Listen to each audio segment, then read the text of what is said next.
before we get started tonight, we want to do a little tribute to our late great Biz Markie, who passed away at the age of 57. We'll have a moment of silence for the great Biz.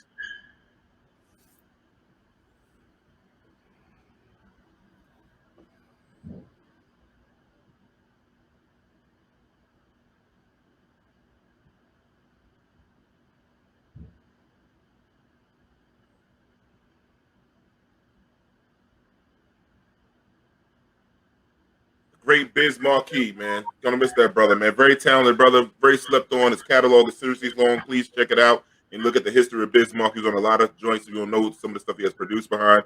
One of the first best rappers ever changed from a rapper to a DJ. Before we get started, I want to see, like, my man Rod, you're a hip hop head, man. What is your favorite Biz Markie song? My favorite Biz Markie is Nobody Beats the Biz. That's my favorite Biz Markie song. I thought the beat with that together and him rhyming, I just thought it was just the way it went together was just amazing. Nobody beats the Biz. Nobody beats the Biz. Yes, y'all and chilling like beat and the thing is, you remember like back in the 80s, like when that came on, that would get a party jumping, especially how the beat came on. Dun dun dun dun. In your car system. Yeah. Oh, what it did to a car system was amazing.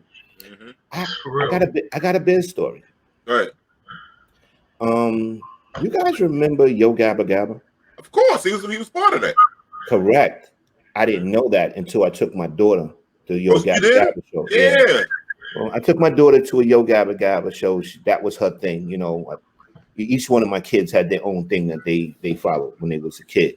So Yo Gabba Gabba was one of my youngest. So I remember taking her to, I think it was the Beacon Theater, and seeing Yo Gabba Gabba. And I remember, you know, for a parent going through that, especially like a father sitting there watching that, it was complete torture to sit there as a parent watching these weirdo little characters on the stage. And then all of a sudden, unbeknownst to me, they introduced Biz Markie. And I went crazy, and I was the only one yelling in the crowd. And all the parents was looking at me, and I was like, "Nah, y'all was yelling when those little creeps in the costume was on. Now you laughing at me because I'm cheering for Biz? You got to be kidding me!" He came out there beatboxing and like doing like I think like the alphabet or something for the kids or whatever. But to me, that was the best part of the show, and that's one of my memories of Biz Markie. Great Biz. Derek, what's your favorite Biz song, brother? Yo, I got so many, but to Rodney's point just now, if he heard you screaming, I know he probably did. You probably made his night too, man. Because that was not the experience that he was expecting. Yeah, you know? yeah, for real. But I don't know, man. Biz got so much of a catalog, like you say, man. He's got so many. I'm gonna go probably, you know, I'm gonna say Biz is going off, man. You know, the Biz, going off. The Biz, come on, and the dance, come on, that one had to dance to it, bro. Like, damn, if you didn't do nothing with that, I don't know, man. Yo, Derek, do that one more time. Do that dance. Come on, bro. You know that. Yeah, you got to do that. You got to do that. That was my man, dog, and that was the joint, man, for real. And I think it might have been his first hit or first song. I can't remember if that was if it was that or if it was Nobody Beats the Biz. But I think that might have been his first, like his initial release. Mm-hmm. So yeah. But again, so many. You can't go wrong with my man. God bless him. Yeah, man. Kelvin, your favorite Biz song? First of all, I apologize because I know my Wi-Fi is trashed tonight. But if you can hear this, I want to say the Vapors. You know, the Vapors was just because it transcends every generation. It's true. I mean, it's almost like that's another car banging beat, man. That's another car banging beat.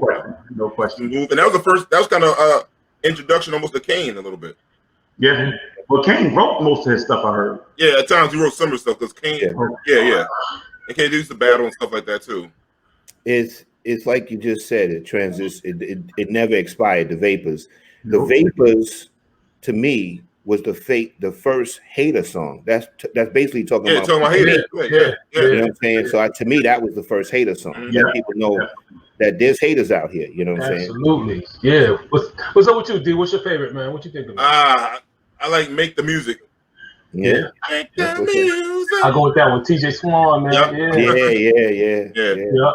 I got one Biz story. I met Biz. Jamie and I met Biz when we used to. Jamie and I used to do this hip hop show in college called Let's Chop It Up, called Check It Out, right? And we met Biz. We was interviewing. It was the Source. It was the Source magazine. When the Source magazine was only a few pages. This is going way back to like 1990, 91, maybe 92. And Biz came down. My man Spec came in and started battling, freestyling. And then I saw them. Spec was killing all. It was Lord Finesse there. Everybody was killing them. I was doing the interviews, interviewing these rappers. And then Biz, I saw Biz. We was in Queens, and he saw me and Spec coming down. He said, "Oh, here come the country boys, farm boys." And nobody out here could see them. That Biz was like, that was a shot. Like Biz, was like, "Yo, this dude is nice." Like, but every time I seen Biz, he's always in good spirits. Everybody loved him. That's why so much love for him. And actually, I think he got over 70 million downloads according to News Weekly.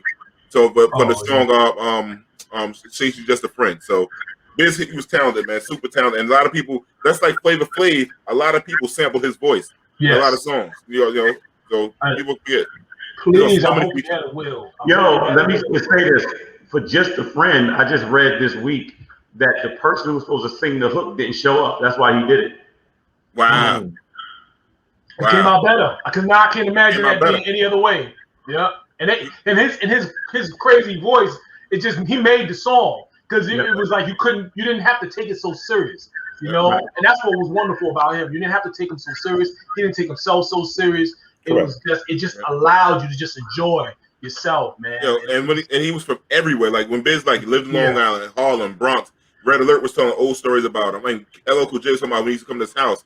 Kwame talking about how he used to call his mother house, and the mother used to pick up the phone and say, "Who's on the phone?" Said, "It's Kwame's father," and she used to crack up. So everybody has a good Biz story. That's number love. That's why everybody's the well wishes. Like, my grandmother would say, "The way you die shows the way you live."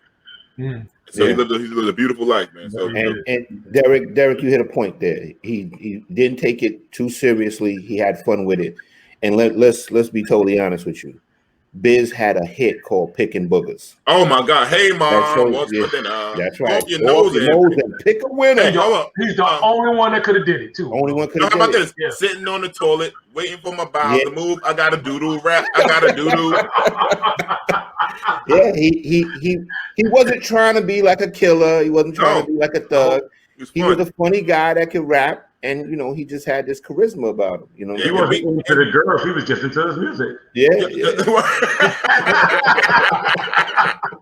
and think about Tony, like Shaq said it before, like he's big, right? And Biz ain't the most handsome dude, but being funny made people love him and last so long. Like think how many generations, like you said, Rod, from the '80s to you talking about the 2021, and people still loving Biz. Yeah, come on, man. That's a lot of love, man. That's a lot of love you gave out, man. Yeah, get it back. I used to always tell people, I said, when it comes to the ladies, if you're funny, that's going to take you a long way. Yeah, always. Take you really a long way. Let me say this. You got to salute all the rappers that's making it to 60-something, man. Because I'm telling you, 50s is like I don't know what it is with rappers in the 50s, man. DMX 50 years old, him 57, he's still a young guy, Yeah, that's why it's important to take care of yourself. You gotta take care of yourself. No hard living, no drugs, no stress, eating right. Business, type 2 diabetes. Yeah, you gotta realize too, in entertainers' life, they're doing shows late, they're hanging out late, they're going to clubs, they're not getting a lot of sleep, they're traveling a lot. So that takes a toll on your body. Definitely takes a toll on your body. And listen to some of Biz's interviews, he was talking about being up 8 a.m. and the song just him because he said he never did it all night in the studio. He was in style. But he was talking about I was 8 o'clock in the morning. I was like, damn, 8 o'clock in the morning, you just coming up with the hook? I'm like, man, that's a long night, bro. You're not getting no sleep. And eating bad. Eating on the road, fast food. Right. But anyhow, I don't know. Great, but let's great the Biz Markie, we will miss you, man. I want to witness his homegoing if it's gonna be on television. I will be tuning in for the Biz.